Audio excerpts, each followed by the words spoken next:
How y'all doing?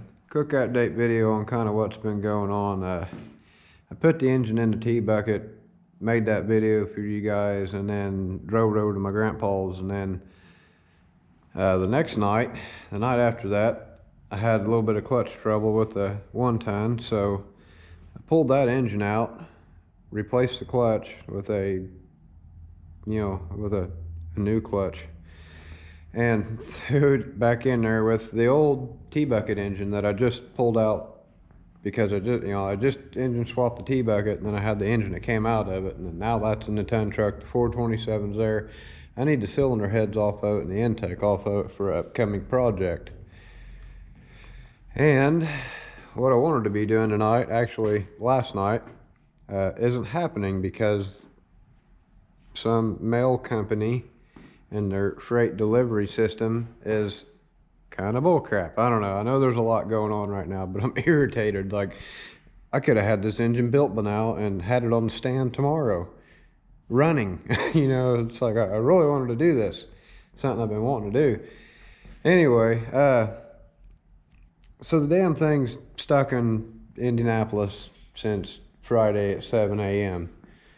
and it hasn't moved. I haven't got an update on the tracking or anything like that. When you check the tracking on it, it just says it arrived at Indianapolis at some distribution center, I don't know, bull crap, and then that's all it says, and it says scheduled delivery Friday by the end of the day. I'm like, dude, it's Saturday now. And it still says Friday, but it's totally Saturday. So I just went and checked it, and it still says the same thing. Yeah, it's going to be delivered Friday, yesterday, but it didn't. So now I'm stuck like with all these parts to stare at, and actually this is the first time I've ever did this. First time I've ever bought a brand new engine block. Usually I do all the work myself and maybe send it out to a machine shop and have a few things done or something, but I've never just bought a new engine block with all the work already done to it, everything ready to go. It's all blueprinted, like it's a really nice setup, and so the block ain't here, but this is also the first time that I've ever bought a complete rotating assembly. Usually I'll pick the crankshaft I want, pick the rods I want to go with it, pick the pistons I want to go with that, and then I'll get it balanced and then throw it all in the motor.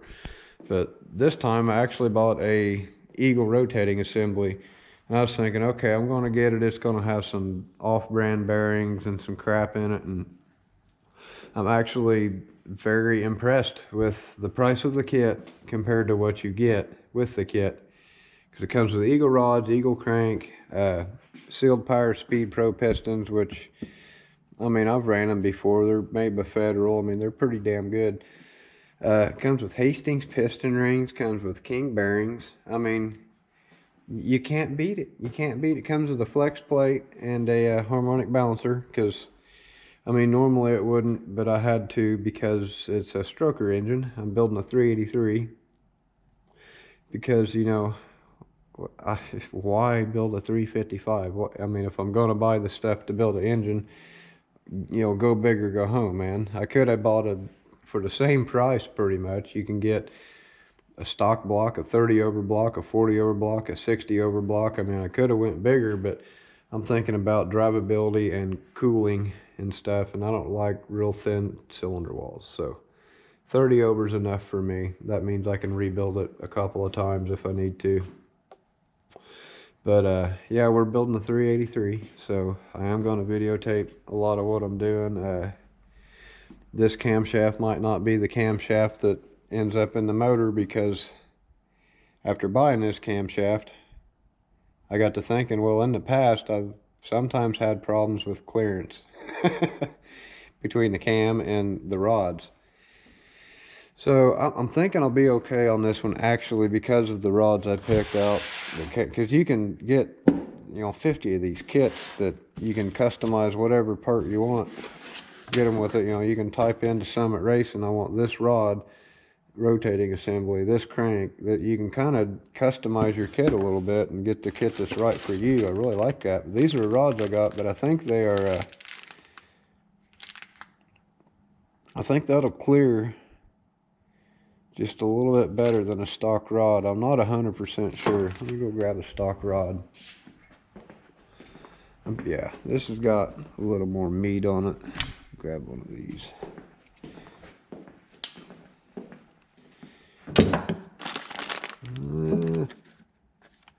I'd say the factory style rod. What's going to get you is that bolt right there. I don't know. Maybe even right there. I don't know without having it in the engine and without looking at it. But I mean, I'm just glad to have a balanced rotating assembly, because there ain't no machine shops open right now. And the guy that I usually have do it doesn't do it no more. And that sucks. I need to find a new machine shop. If any of y'all are local, you might give me a holler, shoot me a comment. Daggone it. These are hard to close one-handed.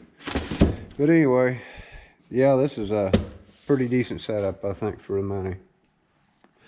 But as soon as the block gets here, I'm going to start building this thing. I'm going to start making videos of it. So y'all have a good one, and I'll see you in the next video. All I got right now to do is clean my shop, and there's plenty of that to do. So I'm going to get started on that. Y'all take her easy.